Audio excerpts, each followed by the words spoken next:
Move on the map now to New York. One of Sean Diddy Combs' former assistants was brought back to the stand a day after testifying that the rapper physically and sexually assaulted her.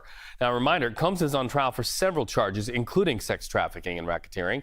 So let's bring in CBS News legal reporter Katrina Kaufman, who is outside that courthouse. Having watched more testimony today, what did you learn? Reed, we've learned a lot more today about Mia, this pseudonym for one of Combs' former employees. She's a victim at the heart of this case, and she has testified about the violence and sexual assault that she suffered under Combs. Today she was talking about how there were times where he constantly threatened her job, also her life, threatened to kill her on a number of occasions. We also learned that after Cassie Ventura, that's Combs' ex, had filed her lawsuit, Mia got contacted by D-Rock. This is one of Combs' security guards who was with him for a long time, and she thought he was just reaching out to get back in touch, but she ultimately realized that he was actually with Sean Combs in Miami and that Combs was trying to get in touch with her. This was way after that she'd left her job, but said when Combs ultimately tried to call her himself, it was so triggering that she threw her phone across the room, Reed, and left the house. She also talked about her experience working under him has made it so she can no longer even hold down a job. She says that she is deeply traumatized. She has PTSD, Reed, that just normal situations will trigger her, like someone asking her where she is or yelling her name across the room because of what she endured while working under him.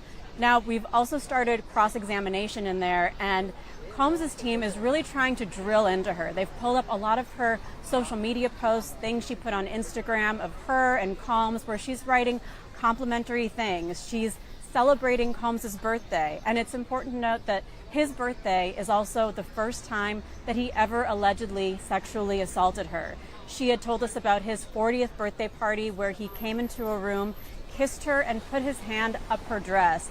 So his attorney has been asking her, why would she celebrate that day, a day where she claims she was sexually assaulted and traumatized by Sean Combs, as well as all of these other posts where she seems to be celebrating him and her time working with him. But she's really defended herself on the stand, Reed. She says, for one, Instagram is not a place, especially at that time, where you're really being honest about what's happening with your situation. You're trying to frame your life as good to show people, including Combs' fans and Combs himself, who was following her, how great her job and her life was. She even mentioned there was a repost where Combs had celebrated her birthday. It was a post he put up for her, and he had written that beside every great man is a great woman. So Combs' attorney asked her about this, and she said that he had actually threatened her life the night before, and she guessed that this was his apology to her. She then reposted it, and she said, she had to. He was his boss. He was watching her. And we've gotten the sense on the stand that she said she was constantly trying to please him. That was a way for her to stay safe while she was in that job.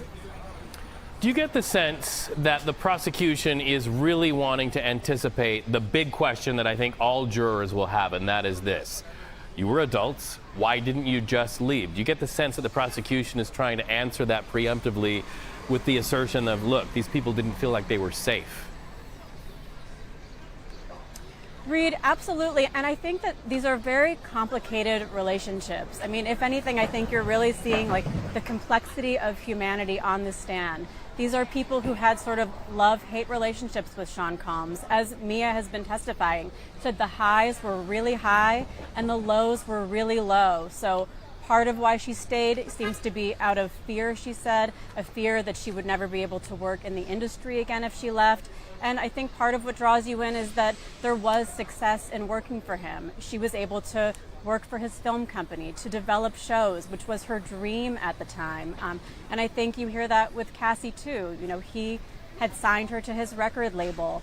She was making albums with him, but at the same time, he had this level of control over her career that sucked her into this situation. So there are a lot of dimensions to this story. And of course, that's what Combs' team wants to emphasize for the jury. These were people who say they had these horrible experiences, and yet they chose to stay. They continued to work with him. They even shared loving exchanges with him years later, and sometimes even tried to come back. You talk about those human themes, and definitely one of the themes of this trial is a power balance, lack of power balance and control. Katrina Kaufman, thank you. Katrina Kaufman, thank you so much for joining us live outside the courtroom today.